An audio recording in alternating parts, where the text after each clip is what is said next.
Hello guys, welcome back to our YouTube channel TechUp. In today's video, we will learn how to download and install OneDrive on a PC. It's an easy and simple process, so make sure to watch this video till the end. First, open any web browser that you like. Then in the search bar, type OneDrive desktop, then hit enter. Then tap on the website having this URL. And now we have this button to download OneDrive on our PC. So simply tap on this download button. Choose the path where you want to save this file, then tap on Save. When the downloading is completed, open the exe file. Then tap on Run. Now provide your email address. Then tap on Sign In.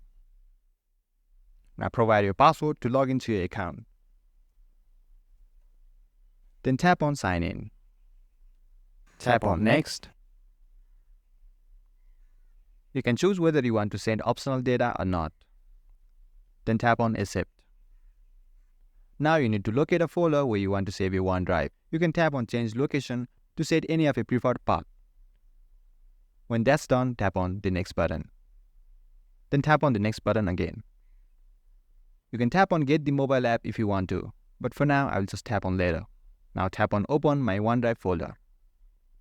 And guys, here it is. We have successfully downloaded and installed OneDrive on our PC. I hope you found this video helpful. If you did, give this video a thumbs up to let me know and subscribe to our channel TechUp for more contents like this. Feel free to drop any of your queries or questions in the comment section below. I'll get right back to you. Thanks for watching and see you in next video.